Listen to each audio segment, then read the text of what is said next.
Good morning. I'm Claudia Alphen, and I'm a member of the UCSB Retiree Board. We are very pleased to have Samir Rai as our speaker today. Samir Rai is the Community Engagement Associate of Direct Relief. He has been working with the humanitarian aid organization since 2015. Prior to joining Direct Relief, Mr. Rai held internships with the National Conflict Resolution Center for the CAPS for Congress campaign before moving to Kenya to work on sustainable agriculture with the grassroots nonprofit, Grow Strong.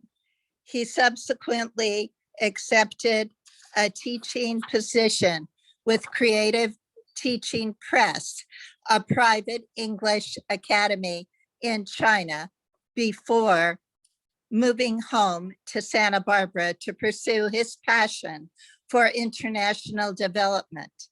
Mr. Rai has a degree in international security and conflict and a minor in political science from San Diego State University.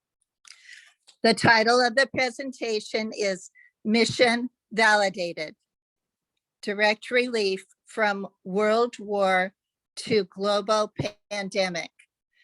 And now I will give you Samir Rai, an excellent speaker. Thank you very much. Thank you, Claudia, and thank you all for having me today. I'm so excited to speak to everyone. I wish we could be in person, as everyone does these days. But of course, we got to stay safe for a little bit longer and continue to bear with everything that this year has brought to us and everything that's necessary in order to keep those who are most vulnerable safe and do our part in this response to this pandemic. And obviously, the title of this presentation is Mission Validated, from World War to Global Pandemic.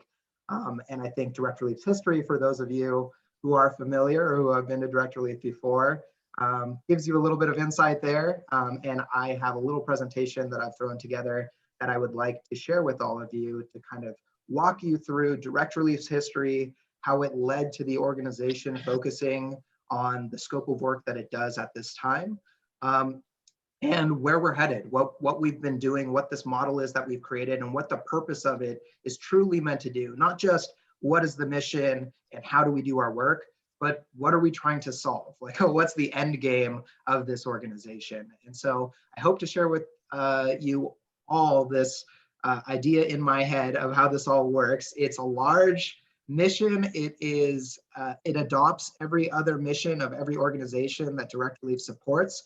So any questions that you have along the way, feel free to yell them out or type them into the Q&A box or into the chat box, and we'll try and get to them as they come up, or at the very end, we'll have some time for Q&A as well. So bear with me. I talk a little fast. If I'm talking too fast because I get excited, just let me know and I'll slow down. But like Claudia said, my name's Samir. I was born and raised in Santa Barbara. I'm going to give you just a little bit more information about myself. I don't like talking about myself too much, but I think this is an important part about Direct Relief, is that when I was in 7th grade, my 6th, 7th grade, I developed Crohn's disease, an autoimmune condition that infects your digestion, and a number of other things. And I'm going to circle back to that a little bit later, but I just wanted to give you that kind of unique piece of history. So health is very personal to me. It's one of the reasons that I love the work that Direct Relief does, and has been kind of a hallmark of the organization for a very long time. So let's get to it. I'm going to share my screen, and we'll get to it. So hopefully everyone can see this. Claudia, could you nod if you can see this? Yes. Perfect. So Mission Validated. So Direct Relief, what you're looking at, for those of you who have seen it, is our warehouse. Our warehouse here in Santa Barbara. It is the second largest building, I think, in Santa Barbara, constructed just a couple years ago. to continue and to uphold the work that Direct Relief does, both in the Santa Barbara community and in about 100 countries throughout the world. So the mission, I said it's mission validated. Let's start with the mission. So the mission is to improve the health and lives of people affected by poverty or emergency situations by mobilizing and providing essential medical resources needed for their care, without regard to religion, politics, or their ability to pay. So that's the mission. It's to improve the health and lives of people. Our scope, as I mentioned, is healthcare. That's how we operationalize this mission. And important points here are without regard to religion, politics, or ability to pay, right? There's no discriminating factors here in terms of who should deserve to receive Direct Relief's help, right? Who deserves to receive healthcare maybe generally, right? We're not making those judgment calls. It is our personal mission as an organization to lend that help where it's needed because it's otherwise unavailable. So underserved communities throughout the world experiencing shortages in health resources and health access. And sometimes those things are very closely tied to health equity.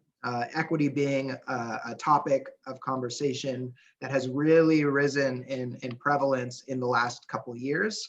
And continuing since the civil rights movement, but here in the United States, we've seen the Black Lives Matter movement and other movements really kind of push that to the surface and to the top, make it a talking point. And it can be argued that when you're looking at all of those different inputs, health is a clear and critical aspect of the types of things that we see disadvantaged populations dealing with today. So again, since 1948, Direct Relief has upheld this type of a mission, these type of principles, non-sectarian, apolitical, and here privately funded. Why that's important is because Direct Relief isn't taking public government funds because a lot of the places that we operate in aren't interested in receiving aid directly from the US government, and we don't want to necessarily be attached to some of the policies, the strict kind of guidelines that come along with accepting public funds. So we are privately funded. Most of that is actually individual people that find Direct Relief and continue to support us, as well as corporations and other foundations and nonprofit groups. 1948, I mentioned, is where this mission began. So you're looking at right here what we consider the two founders of the organization. On the left is William Zimden, and on the right is Denzo, or Dennis Karzag, as he was known here locally in town.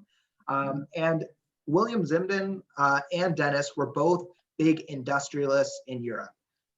They had amassed significant wealth and success in their home countries, but essentially were forced out because of World War II. Landed in California, found Santa Barbara, and wouldn't you know it, they decided to stay and felt so personally moved by the fact that purely based off of economic circumstances, they were able to flee Europe and land safely in America as refugees, essentially. Whereas so many people back in their home countries did not have that good fortune and were thrust into poverty or war and lost their lives, or were dealing with extreme trying circumstances. So they just started sending anything and everything they could back. Relief parcels of all different types. And shortly after that, William Zimden actually passed away, and the organization went to the Karzag family, who decided to call it Direct Relief Foundation, and started a grant program to help people get back up on their feet, and eventually kind of said, wait a second, what is it that everybody needs but not everybody has access to? Well, it's medications, it's health access, it's these resources that are made by businesses but are necessary and needed by every single person everywhere, regardless of whether you can pay for them. And actually more needed in areas where they can't be paid for, because health outcomes in those areas are usually more trying and people get sick more often. So I'll touch on that in just a moment, but it started as Direct Relief Foundation transitioned to Direct Relief International because that's where the aid was going at the time. And today we've seen a transition and a shift from that model of sending things overseas to sending things domestically as well. Just because countries may have large health systems, health infrastructure, or even the manufacturing industry in their own country, that doesn't mean that everyone in that country has access to those resources, right? They're still controlled by financial models and profitability, sales forecasting, as well as where are the facilities, right? If there's no facilities in an area that can provide the resources, then there might not ever be resources that reach that area. So that transition and shift led to this kind of overarching need that we saw every country needed support for their health systems, which is why today Direct Relief is known as Direct Relief and not as most of us have heard it, DRI or Direct Relief International. So in this picture, I think it's important to note that on the left, you see Dennis speaking to a consult from Nigeria, royal family there. And then on the right, you see his wife, Sylvia Karzag, who carried the organization on her back as well, was just a light of the world. And to be noted that one of the first things that Direct Relief was able to do with the new facility was have a service when Sylvia passed away. So from their basement, from their living room, bringing up Direct Relief over 73 years to where we are today, reaching about 100 countries, all 50 states, pretty phenomenal transition for this organization. So now we know where Direct Relief came from, but why do we do the work we do? And this is what I was touching on. It's one thing to know what a mission is. It's another thing to know why we're doing that mission. And it's important to understand that our humanitarian mission is to help people in need and at risk access care, not just to be healthy, but to realize their inherent potential. So this comes to the idea of what's needed in a community experiencing extreme poverty or disparities and inequities, or an emergency situation, whether that is a natural disaster, whether that's a humanitarian crisis, civil crisis, global pandemic. There are a number of trends that you'll see in terms of what people actually require. And those inputs are vast, right? Whether it's housing, education, food, water, it runs the gamut. Everything is essential to communities being prosperous and helping themselves out of those situations.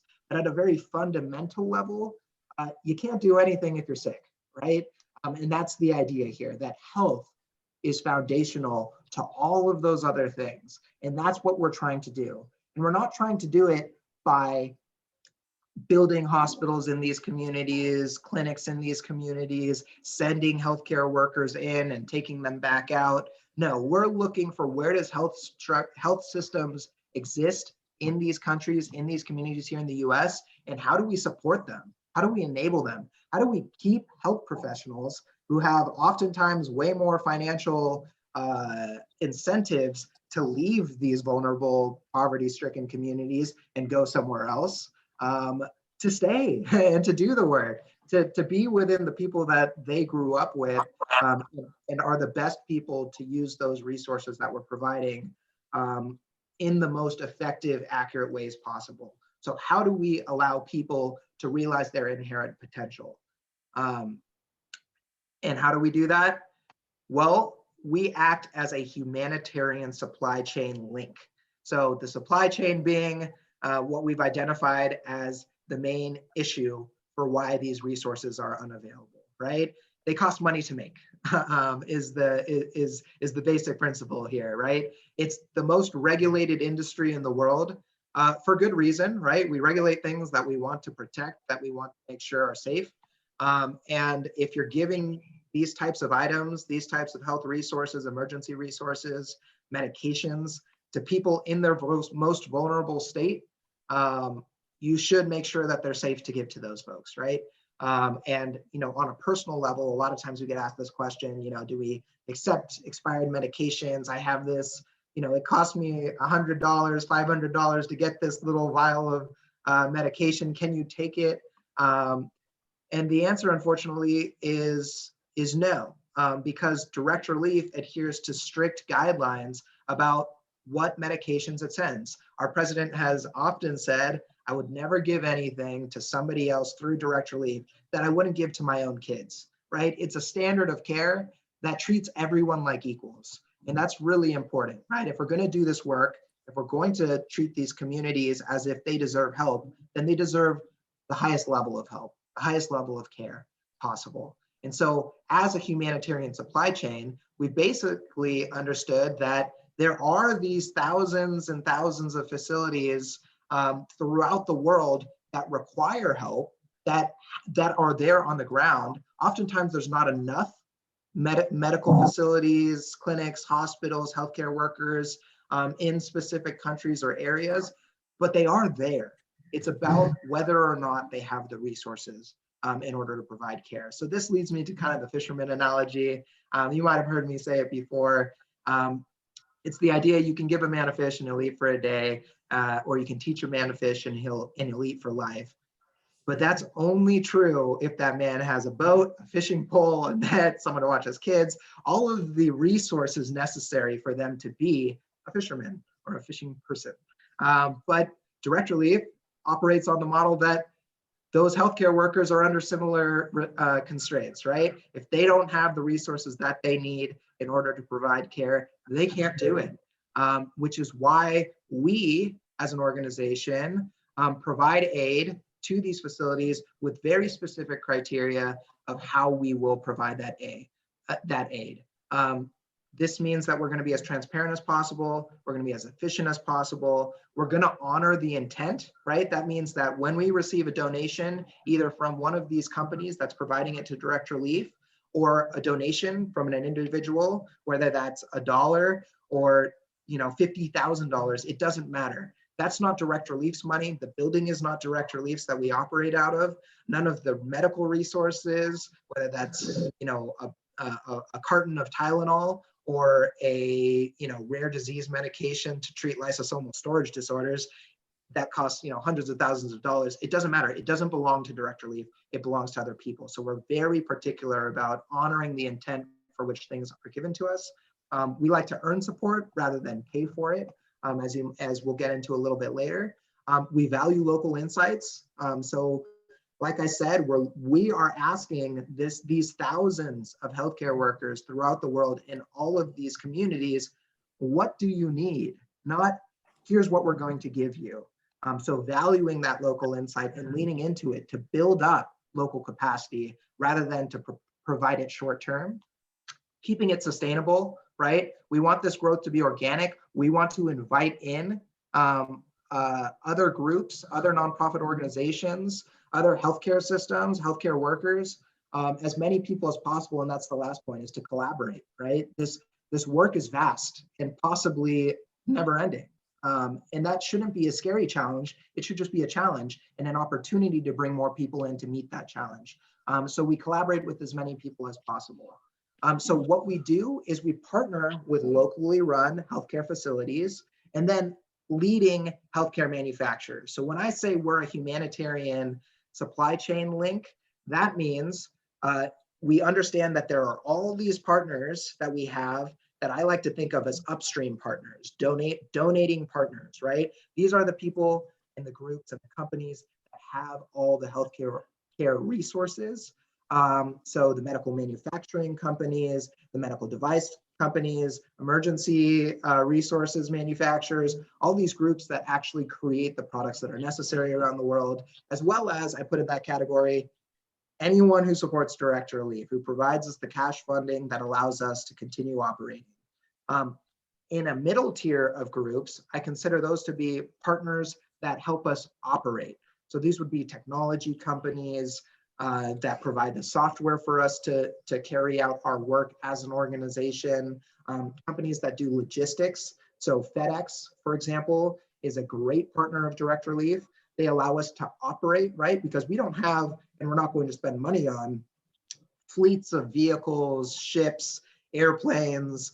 We're not going to pay for all the pilots that are out there. Those businesses already exist. It's tapping into those in order to use them for a humanitarian basis that we're interested in at Director Leaf, that collaborative model. So those are operational partners. We have the donor partners that have all this stuff, the operational partners that allow us to do our work, and then the downstream partners, right? It's a supply chain from top to bottom. And Director Leaf plays that middle role, right? Where we are connected to thousands of these locally run healthcare facilities, these organizations, these health ministries, health departments, whereas these companies are not, right? To ask one of these companies to, hey, can you make relationships with thousands of individual organizations and partners who aren't going to pay for your stuff, but are going to ask you for things that they need, it would be a tough sell for any company to want to do that.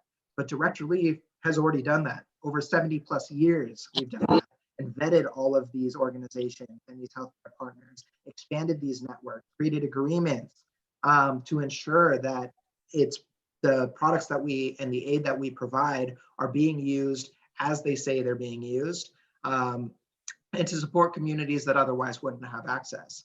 So we are playing as Director Leaf a collaborative role. We're saying, we know that you have those resources. What's it going to take in order to get them to these partners throughout the world who otherwise wouldn't have access? They have their hands full dealing with day in and day out issues on the ground. What can we do to support those facilities? So what do? The first thing that we do is we leverage technology. That's where the operational partners come in, right? We're leveraging the best technological tools. There's no reason that a nonprofit shouldn't be able to operate just like any commercial entity, and we take that very seriously.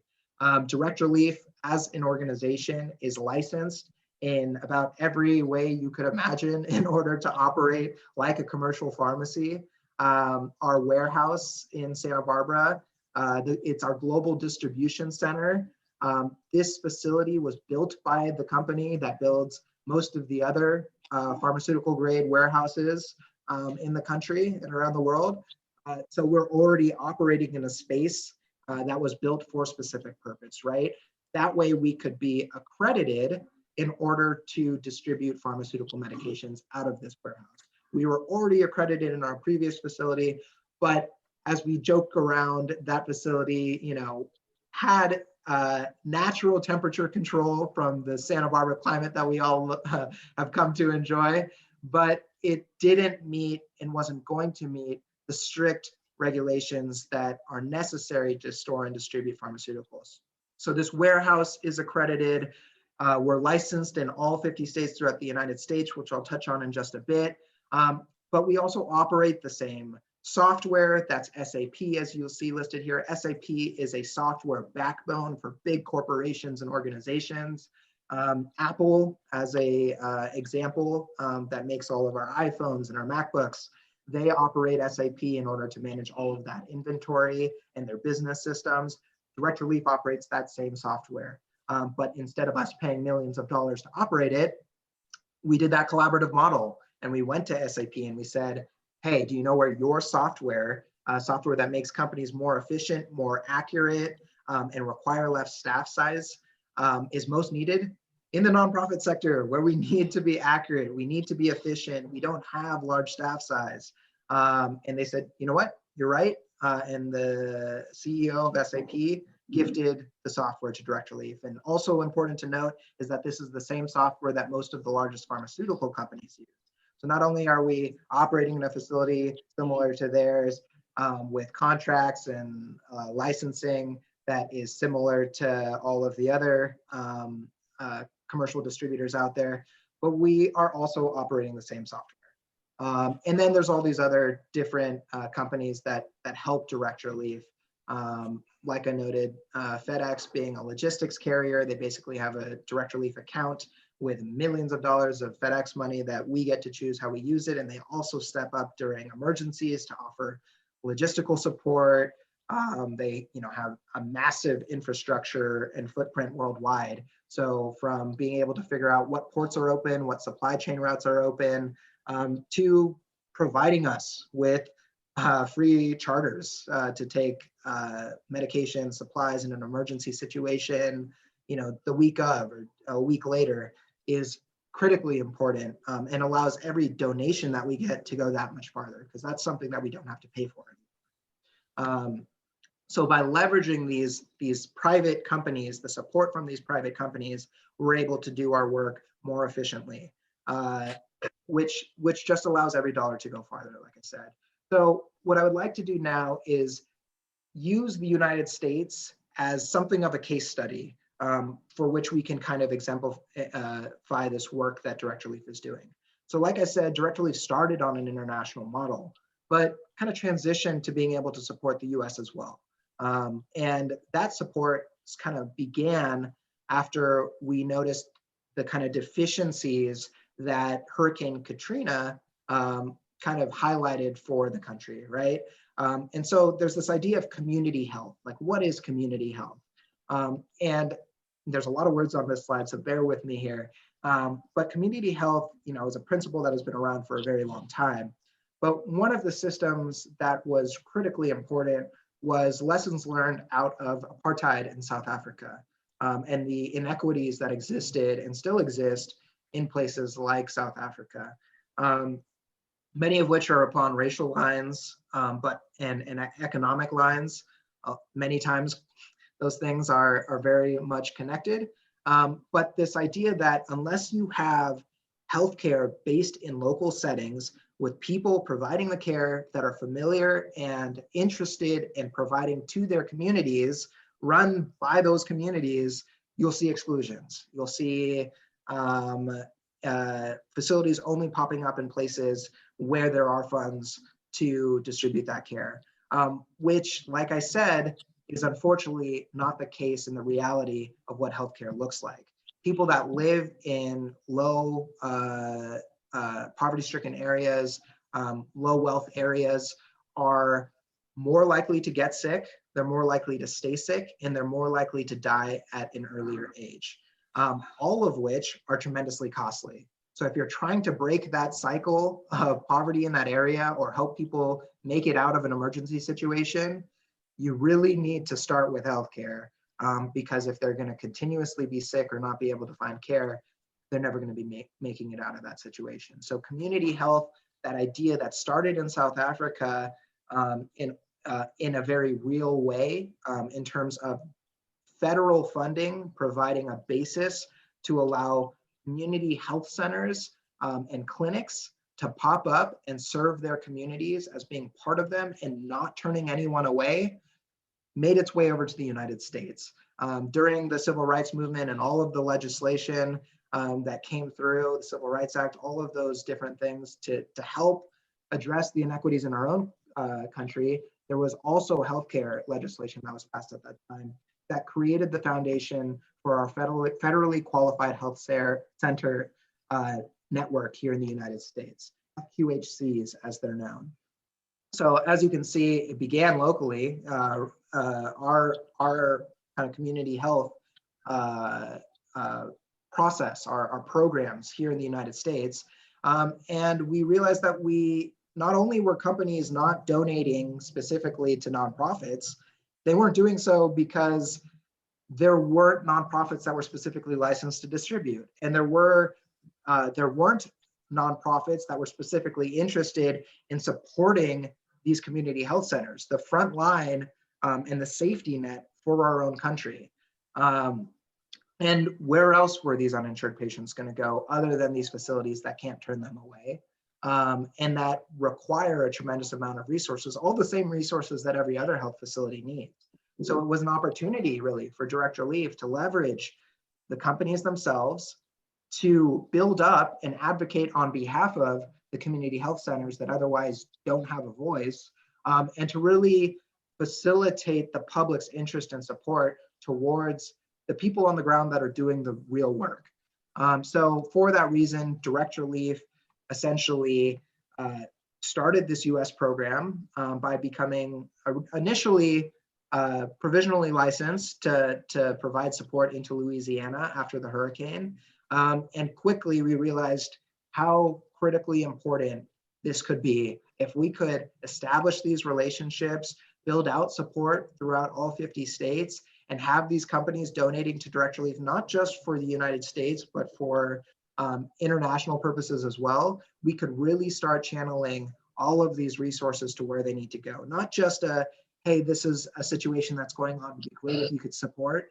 How can we facilitate an ongoing channel of medications, devices, equipment, emergency supplies to areas that need them?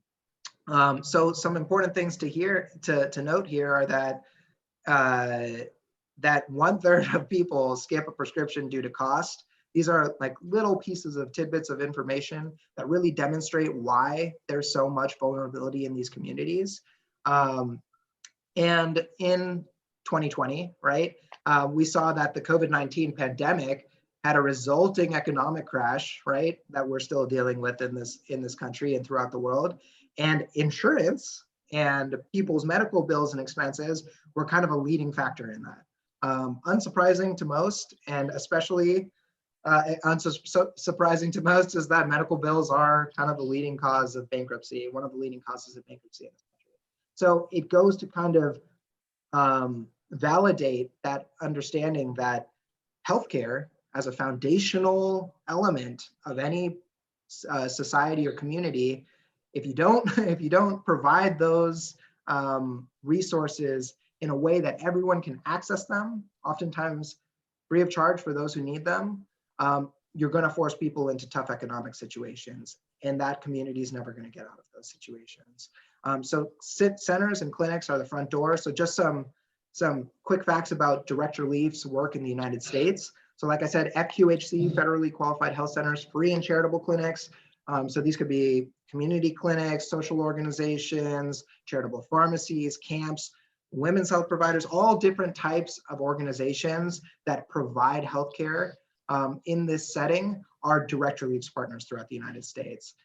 Two of the big kind of, what we like to do is we like to work with really broad reaching, very large associations, whether that's the World Health Organization or whether that's the National Association of Community Health Centers. These are the groups that are networked in and control a lot of the communication, the direction of the members of their network. So one of them that is a huge association, like I said, is NAC, National Association of Community Health Centers. The big partner of ours, their reach, 28 million, 11,000 clinical sites. It's massive. And they have 800 members out of 1,400 entities, which is important. The other one that's really important to know domestically is the National Association of Free and Charitable Clinics. And they reach 2 million people through about 1,400 clinical sites.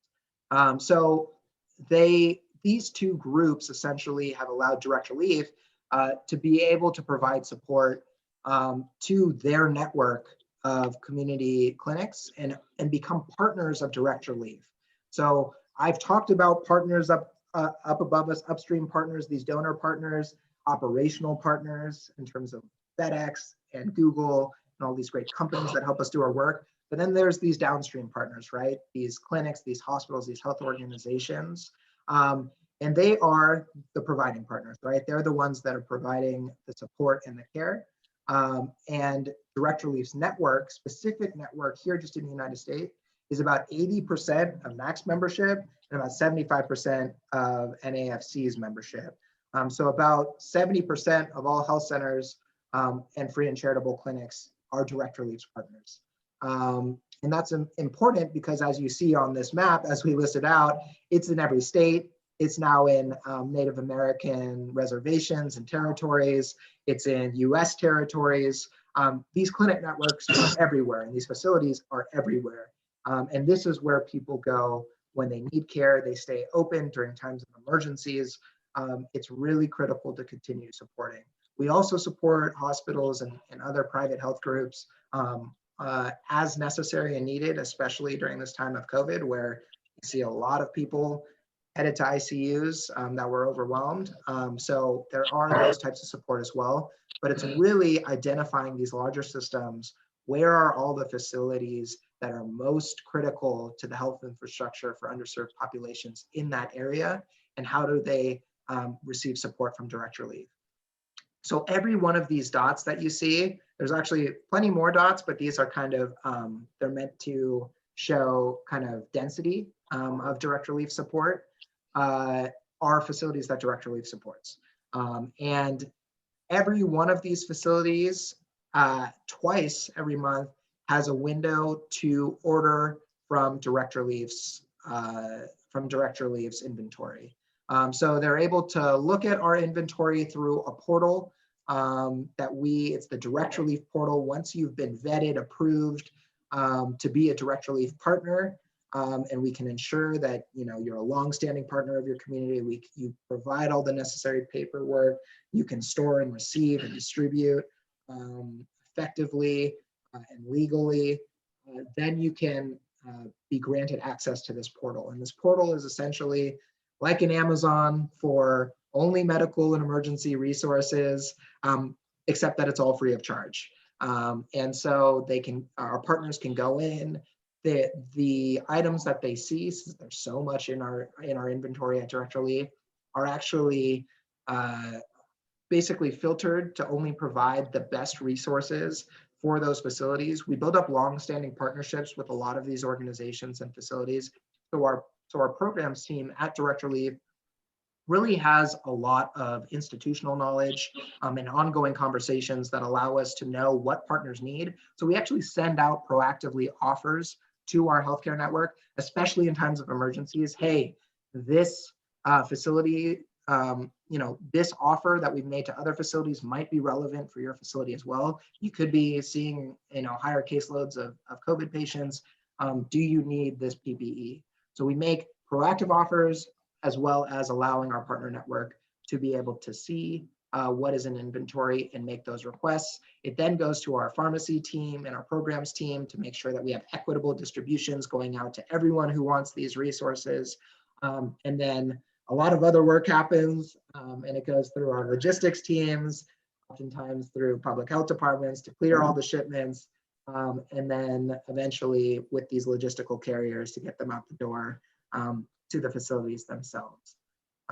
So that is just the US in a nutshell, right? Is our US programs. There's 1,000 things that I could talk about in terms of how we do our work in the US, what these facilities do, what their programs look like.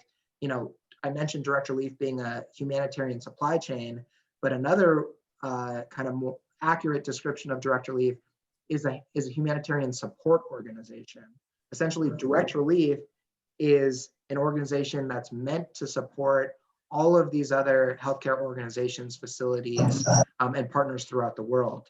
And in doing so, that model operates the same way in other countries as well, right? We're looking for on-the-ground partners that are meeting the needs of underserved populations in their country or their area, and then working alongside them to make these product offers on an ongoing basis and ramping up during times of emergency. So we actually have on our website an aid map. It's directrelief.org/aid map, where you can actually look at a map of the world and see every country that Direct Relief supports. You can click on a country, and then just like that former map, every facility in that country will pop up, and you can click on any facility and then see all of the aid that's been provided to that facility. So we're just trying to be, like I said earlier, as transparent as possible, right?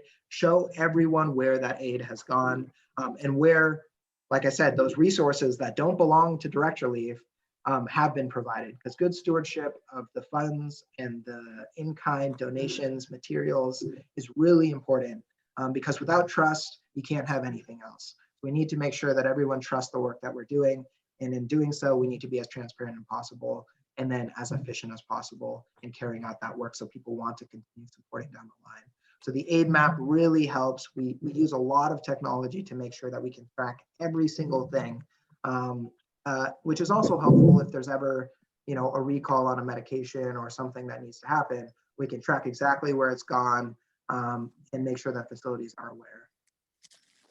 So this entire model of being a support organization really lends itself to emergency prep and response, right? Because when there is an emergency, whether that is a hurricane, a wildfire, a civil crisis, civil war, a health outbreak, pandemic, whatever it is, it's it's really, really difficult to start responding at that time. Just to like pick up and say, I want to do something, I want to support this area or this group or whatever it is.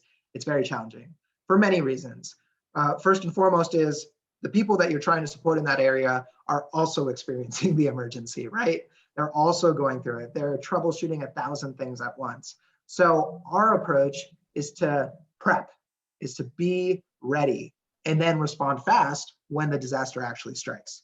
So what does that mean? That means that we've already built these relationships with all the companies that have the resources. We've built relationships with all of the operational partners like the logistics companies, the local officials and public agencies and governments, and the best groups around the world who are on the ground living in those communities, know the needs of those communities, and will be there far after, long after the emergency like has left the headlines, right?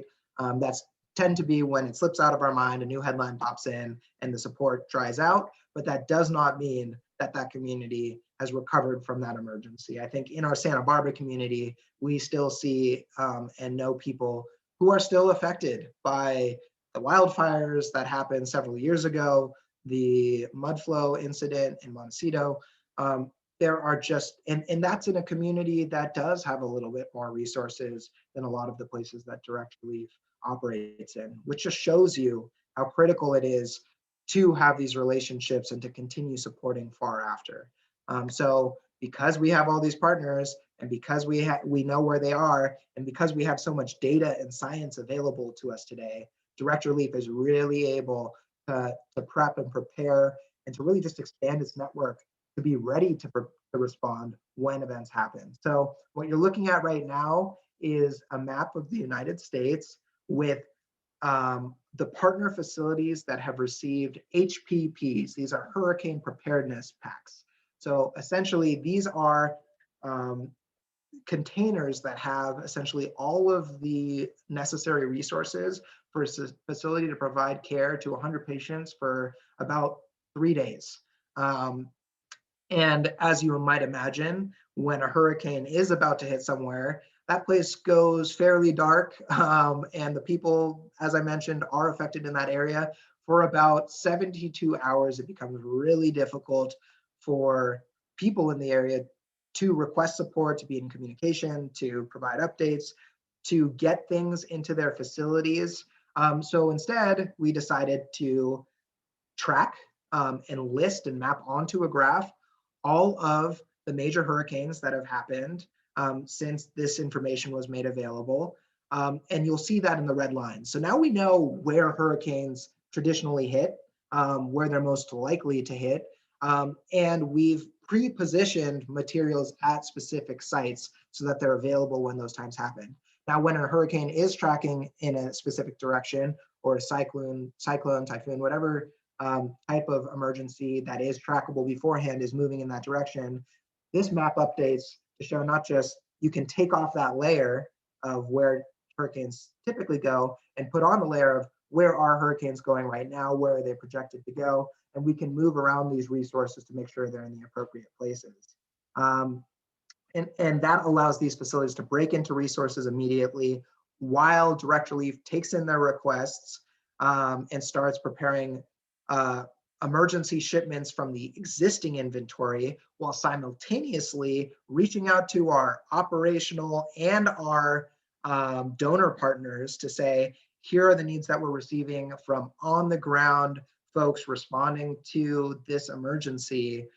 How can you help? And typically these companies in large part say, we'd love to help. You know, what is it that you need? What can we provide? How can we support this response?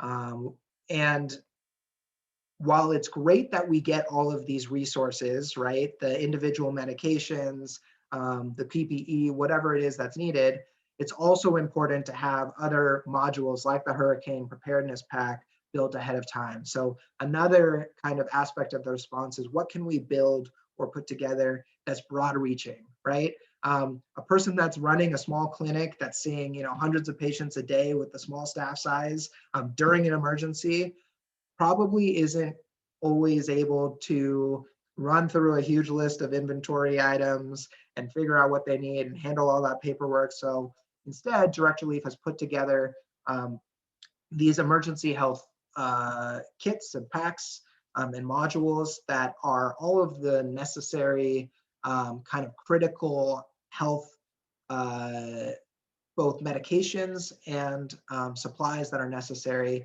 created by doctors, physicians that work in emergency rooms and emergency zones, that are scaled up and scaled down based on the size of the emergency, and can be offered in a one-click type of a situation for so many people that are on the ground in those areas. So instead of having to say, you know, we need this, we need that, we need this, we say, would it be helpful for you to have one of these emergency health kits?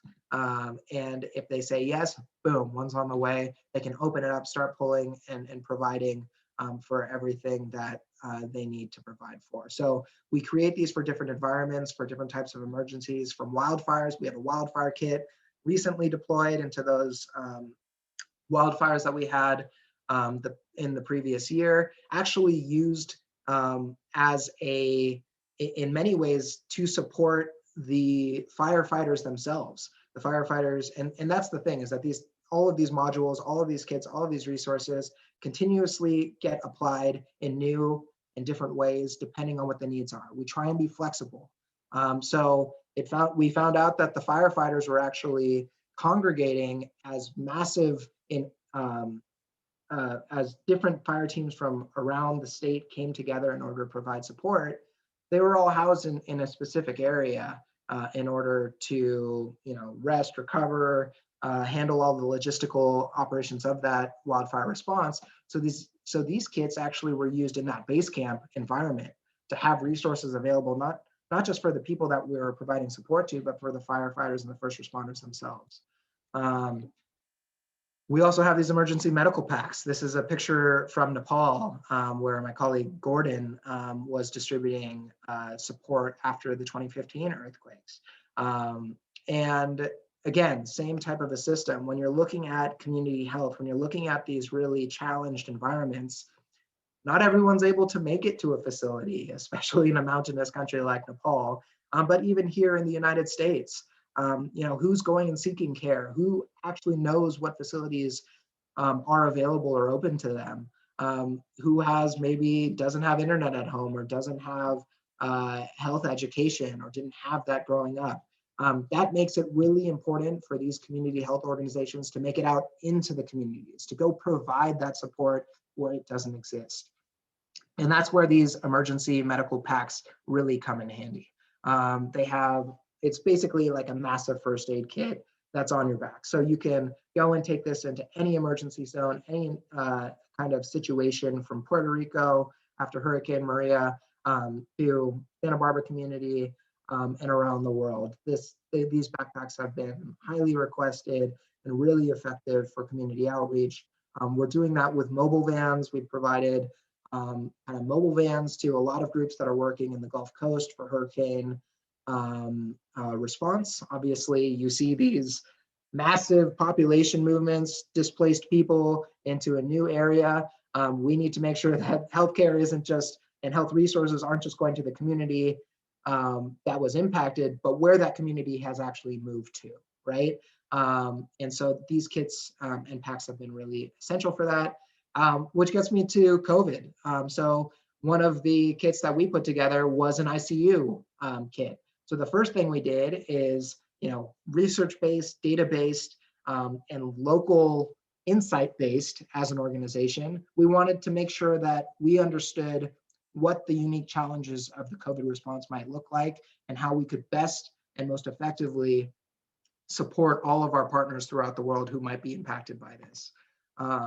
So we created basically a medication model, an ICU medication model. So based on what we learned from what was going on in China when it first broke out, we said, okay, we don't know all the best ways to treat COVID, but we're learning. But we do know who's most likely and at risk to contract COVID and a serious case of COVID and potentially die from COVID. And so what can we do to provide those resources that are most needed to just keep those people through that period of time where their virus is at its worst? If we can keep them past that time, there's a good chance they're going to make it. But they need all of these different kind of medications. And we figured out in what quantities they needed those medications. And then we sent out this model to our partners to say, hey, all you have to do is input your COVID patients here, put existing number of resources here, and then it will tell you exactly what you need. And then we put together ICU kits that had all of the medications that facilities might need in order to support their ICU rooms that are being overrun by COVID patients. And we sent that out. So another kit that we sent out in bulk. We also did PPE kits that had all different types of PPE, from face masks to gowns and coveralls to gloves, everything in between, to ensure that our frontline health workers could actually stay working rather than getting infected before there was a vaccine available. So like I said, it's these existing partnerships that have allowed Direct Relief to operate in no matter what the emergency is. I'll just take a few of the recent emergencies, year and a half now for Hurricane Dorian in the Bahamas. After Hurricane Dorian hit, immediately Direct Relief was in touch with the health minister in the Bahamas, has our vice president of emergency response on speed dial essentially. And we've been able to do really strong work since. I think it, feels a long time ago, but for people that live in the Bahamas or were first to leave the Bahamas, it's still a very much a real situation that they've had to endure with many challenges since. So Direct Relief actually, about a couple months ago, helped facilitate the operation and the kind of manufacturing of a surgical site for the main hospital that was destroyed. And there's been a number of other kind of building projects that Direct Relief has been part of or has its hands on. And these resources, as you can see, are things like those medical backpacks, like some of our health kits, and other resources that immediately made it in to the chain of islands as soon as the hurricane struck. Australia, this is an example of transitioning, pivoting on the spot, being adaptable and flexible. So we had developed these N95 masks for the California community at first, and kind of Western United States wildfires, which were on the rise. And we had already built up strong relationships with companies that were donating these face masks, right? Each emergency has its own health impacts and risks, whether that's waterborne illnesses, whether that is respiratory, obviously for wildfires, the people who are most at risk in a large degree in terms of the impacts of that actual emergency are really, respiratory related, cardiac related, things that just by inhaling particulate matter can aggravate existing conditions and make them worse. So Direct Relief decided, hey, we need to start creating an inventory, an existing stock of these masks, because we don't know when they're going to be needed, but we know that they're going to be needed every year. And they're always in short supply when they are needed. So let's just start, building that supply. And then all of a sudden we started seeing all of these wildfires pop up around the world. Wildfires that we had responded to in the past, but in larger frequency and in higher intensity. And Australia, obviously, towards the end of 2019 and into 2020, had those bushfires, right, extensively burning throughout Australia. So the health system in Australia is a centralized health system. So we immediately kind of networked in. We have regional staff in the area. So we connected with a number of different very successful, trustworthy groups on the ground, and immediately sent about 1 million N95 masks that we had created to Australia for the purpose of supporting the brush fire response. It was just at that time that the pandemic broke out in Wuhan. And we decided, all right, well, now it's time that we need to be able to provide these masks to healthcare providers in that setting. If we can try and help China contain this pandemic, like we had years earlier with the Ebola epidemic in West Africa, if we could do the same type of support in China, maybe we can contain this thing. Maybe we can save as many lives as possible. And maybe that will put the world in a better seat. Obviously, it was a challenging situation. As we all know, the virus did make its way out. It was very infectious. And we're still dealing with it in large part today. But that mask that we had developed originally for wildfires quickly became something that went out across the world and then went for a new purpose in order to protect against COVID-19. So you can see immediately, this is January of 2020, Direct Relief was able to provide support into Wuhan, where they were on full lockdown, and then far beyond. So I think I need to state that there's been, so many different angles to this pandemic response, but again, very much a situation where everything was made possible by the relationships that we already had, both from on the corporate side, these companies donating so many resources to Direct Relief and so many individuals providing support to Direct Relief, cash support to Direct Relief in order to enable our response. But whether it was PPE shipments, Direct Relief is actually the largest provider of PPE in the world since this pandemic, charitable provider of PPE in the world since the pandemic broke out, the largest charitable provider of healthcare resources in the world on an ongoing basis.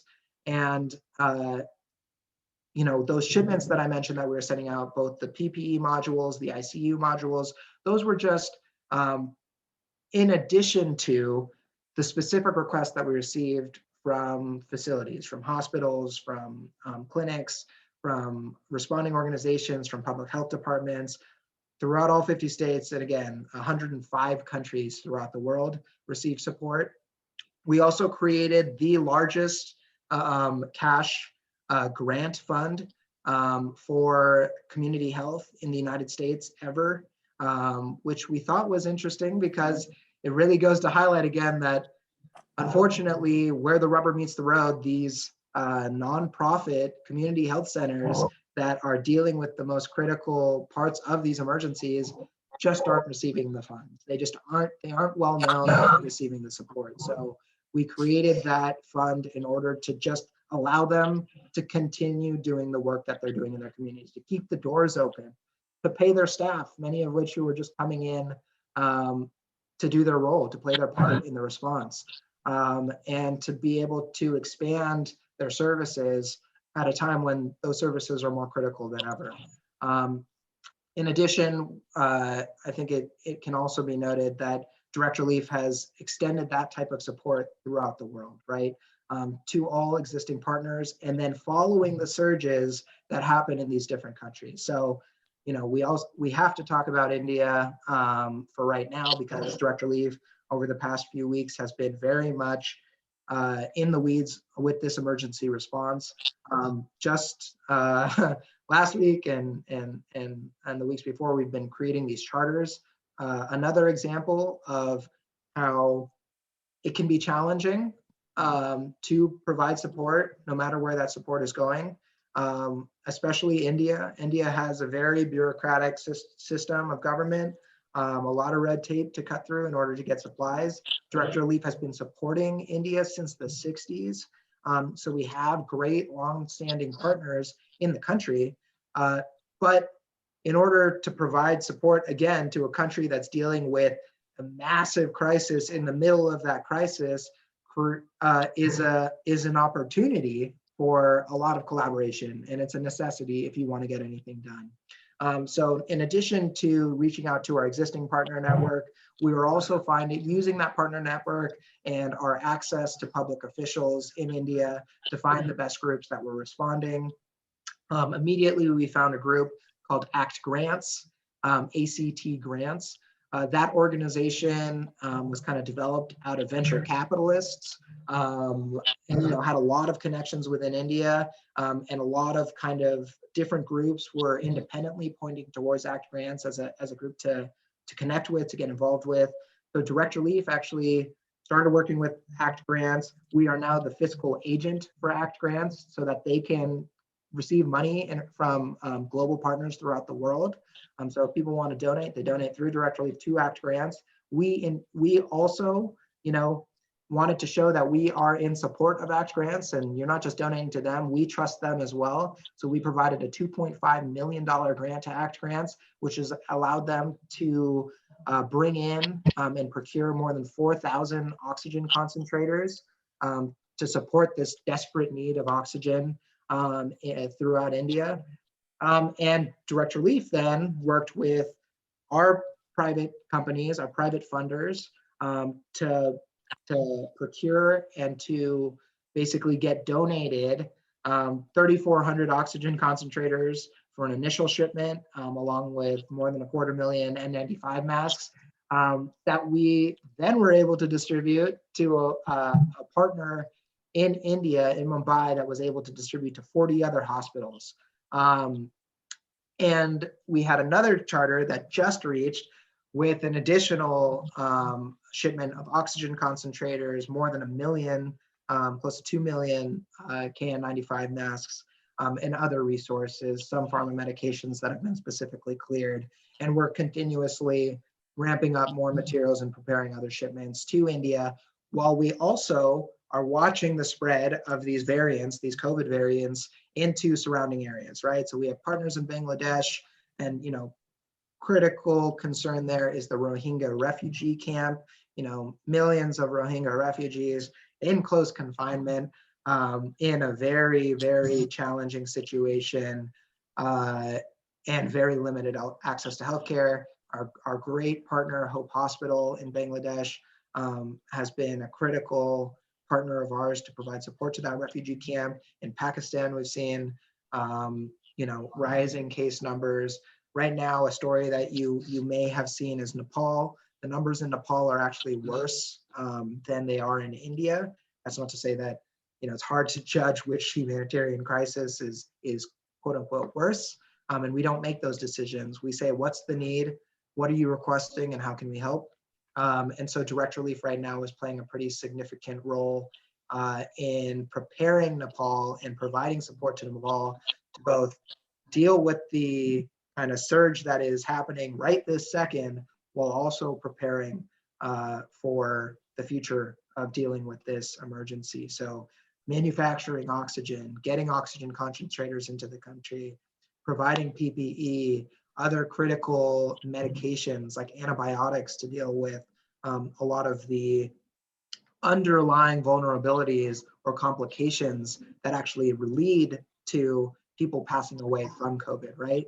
There's this idea that who is most vulnerable in any emergency situation? Well, it's the person who was most vulnerable the day before the emergency happened. And that's kind of where Direct Relief plays its role, right? Is we've already identified underserved populations. We've already identified groups working with these populations.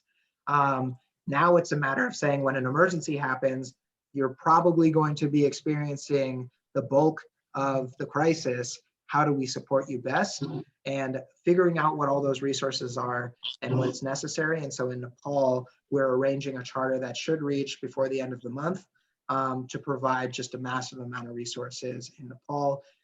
We're working in Brazil, just basically all of the surge locations, whilst continuing to provide support to thousands of healthcare facilities and sites in about 100 countries that are just Direct Relief partners and need their medications, need their supplies day in and day out to provide their services. Like I said, every mission of all of these other organizations is basically a mission of Direct Relief as well.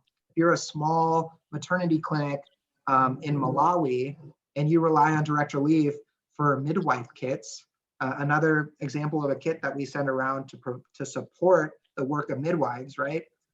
They don't have the supplies they need to be a midwife, makes it pretty challenging to be a midwife.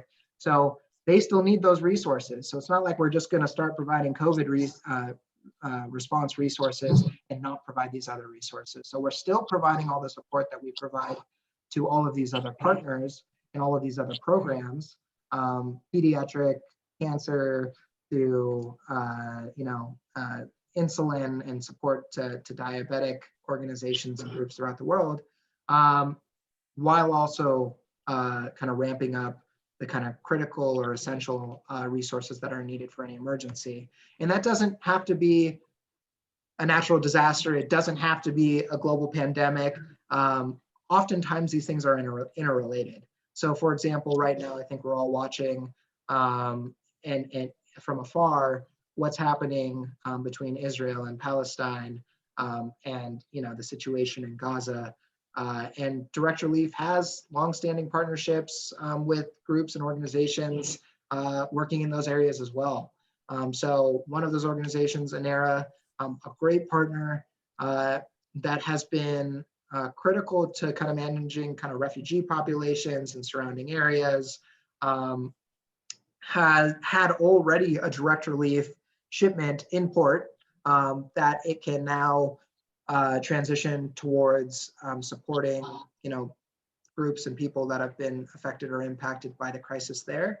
And another facility worth mentioning, I thought the quote was nice, is that they said, "I can't express enough what a tremendous blessing it is to have an organization like Direct Relief working on behalf of the needy." And I think what's important here is that when they say Direct Relief, an organization like Direct Relief, what we take it at Direct Relief to mean is everyone connected with Direct Relief, right? Like, to be able to have these companies providing material support to Direct Relief, thousands of individual donors providing support to Direct Relief, these operational partners providing support to Direct Relief, and these thousands of clinics. What Terry, the director at Friendships, should understand is that she is also Direct Relief, right? When we're providing support, she is the one on the ground making sure that that goes to the people who need it. So it's this idea that Direct Relief is just an idea, just a concept that thousands of people make real. Otherwise, it wouldn't exist. So what we see happening right now in Israel, Palestine is just another example of when we bring everyone together, we can prepare for these things, already have aid in the area. We can see that there might be unique needs based on the time, right? So there might be needs for emergency health kits that are, like I said, modules that are made for these emergency situations, while also necessary resources because we're dealing with a pandemic still. So PPE will be included. Other types of resources that are necessary for this moment that enable these groups to kind of provide support to people at a time when they most need it, and really shows people that they're not forgotten. At the end of the day, there are people that care for them, no matter where they are in the world. They're not alone. And I bring that back to Santa Barbara, and like I mentioned earlier, just my personal illness, right? I was born here in the United States in Santa Barbara, but my parents are from India, and had they decided not to move from India to seek a better life in Santa Barbara, I would have been born in India. I would have had that health condition that I have today, and I still treat with medications today in India. And would I have access to those resources? Would my family's economic situation be what it is today if they had to deal with my illness and my health needs? Probably not. I might have been someone that needed Direct Relief support, but instead, just geographically, I was born in a community that has health infrastructure. When I dropped out of school to deal with my condition, I was able to continue in school from home. I was able to seek out the best doctors, get the medications I need, go to college, get a job, and now participate in the work that Direct Relief does. And it's that example that I said, why do we do this work? Well, it's to allow people to realize their potential wherever they are in the world. You shouldn't be excluded from reaching your potential just because you were born into a different area, or because there's no financial incentive for companies to provide those resources there, right? We want to make sure that everyone has access, because without that, it's a cycle that continues in a downwards direction. But if we can build up health infrastructure, it gives people the opportunity to change that cycle, to break that cycle, and create a virtuous cycle that moves in a different direction. So in Santa Barbara, We've built this building that I would love to host you at in the future again. And important to note is that we didn't just do it to build a big monument to direct relief. This facility, like I said, was built by the company that built all of these other distribution sites. It was built so that we could maintain that accreditation. It was built so that we could house all of these amazing donations of medical resources and emergency resources, because we were just out of space at a certain point. And you'll see all those solar panels on the roof.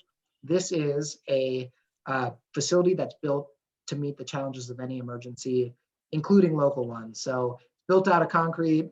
So hopefully if we deal with any wildfires in the area, we can continue providing that support. As you'll see on the screen here, it's a self-controlled power island. So those 99 Tesla solar panels on the roof allow direct relief to continue having the power necessary in order to provide support if we do have any of those power shutoffs that we're known for here in California, and in Santa Barbara specifically. It's the first microgrid of its kind, and we're now providing that microgrid support out to other communities and facilities, and to be able to ensure that those health centers and health sites in California, Puerto Rico, and around the world are able to continue operating in emergency situations as well. All of this allows direct relief to earn recognition, right? And I say earn recognition because I don't think direct relief's goal was ever to just get that recognition. It was, the purpose was to be able to do the support, right? To provide this aid to communities in need. And it is because of those accolades, what those accolades represent is the trust that independent organizations and people have given to direct relief, that have vetted and approved the work that we're doing, and have really validated the principles upon which direct relief is built on. Those ideas that I said earlier, that will be efficient, transparent, that will honor donor intent, those are all foundations upon which direct relief is built. So whether it is my team, my role is, I'm the manager of partnerships and philanthropy, right? So what does it mean to manage partnerships and philanthropy? Well, partnerships and philanthropy is our fancy way at direct relief of kind of saying development, right? Of fundraising and development, but we don't treat it that way. We treat ourselves as something of an educational organization. We believe strongly that people who are informed are people who care, and people who care will get involved when given the opportunity to. And so rather than soliciting folks, sending out direct mail campaigns, sending you gifts to thank you for your support, buying billboards and other types of advertisements, we say, no, we're going to release articles about our partners and the work that they're doing, positive solutions to the news stories that we hear every day that can be disheartening. And we're going to let these independent sites that rate and evaluate nonprofits validate direct relief on our behalf. And we hope that people see those and trust in those validations, but that they also do their own homework and figure out what it is that they're interested in working towards and what they care about. And once they're informed, that they'll continue to trust in direct relief to get the job done. Just some quick stats before I wrap up here. So we've had this 73-year history. Well, our 73rd birthday will be this August, because it was August 1948 that direct relief was established.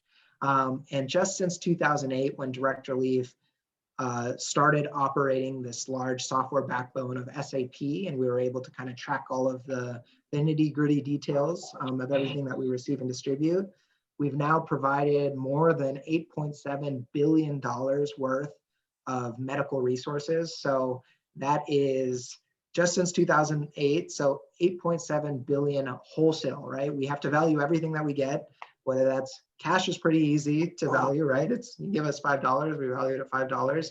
But if a company donates, Tylenol, or a company donates an oncology treatment, cancer treatment, what is that we value that at? We value it at the lowest possible amount because we don't want to overinflate and say, you know, we're getting all of this money and our expenses are so low, so now we're this efficient. No, we're trying to stay as efficient as possible and as honest as possible. So that 8.7 billion is wholesale, what it costs to make these resources.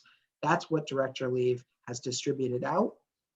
And most all of that is donated by these companies that Direct Relief has built longstanding relationships with and new relationships with in order for them to provide these resources where they otherwise wouldn't be distributed. And so this $8.7 billion worth of stuff has gone to more than 6,000 healthcare facilities in 131 countries, 57 US states and territories. And these facilities themselves can sometimes be networks of facilities. So it might be one receiving partner that then distributes out to 10, 20, 30 different sites that are all within the jurisdiction of that kind of controlling company or organization. So it's important to note that it's really much more than 6,000 sites that are receiving support from Direct Relief. And just this year, this should say since 2021, there's been 1.7 billion, 39,000 shipments that have been provided out. Largest charitable provider, like I said, in the US and PPE globally. And then that largest pre-positioning of medical materials as well. So, you know, I like to end on the fact that, again, Direct Relief is just an idea. It takes people in order to make that idea real. And that could be companies, right? Companies are run by people and those people care. So we need to be collaborative and working with those people in order to get everyone at the table, from the smallest little nonprofit doing incredible work that otherwise wouldn't be done for people in that community, whether that community is in Brazil, Santa Barbara, or Rwanda, to the people that are working at the highest levels of government and the highest levels of these corporations. We need to bring everyone to the table so that we can build stronger systems in these countries that for the future will continue to grow, to expand, and to be able to meet the needs of those communities. So it's real people, it's real potential that we're enabling, and it's really all thanks to people like you who are interested, who care, and who support the work that we do every day. So thank you for your support, for your interest. I just talked a lot, so I'm going to leave it there, but hopefully there are some great questions, and I'll be happy to answer anything that you're curious about.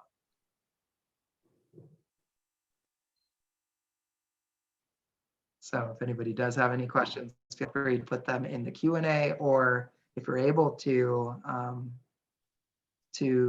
chat or ask them directly, I am all ears.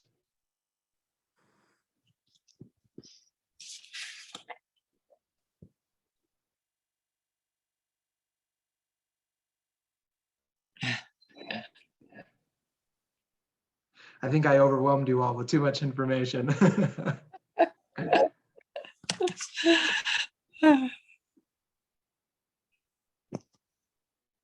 And what I'll go ahead and do is in the chat box, I will go ahead and add my my email address. So if anyone does have any questions that come to mind after you've had some time to digest all of the information that I've just shared, please go ahead and reach out and let me know if you have any questions.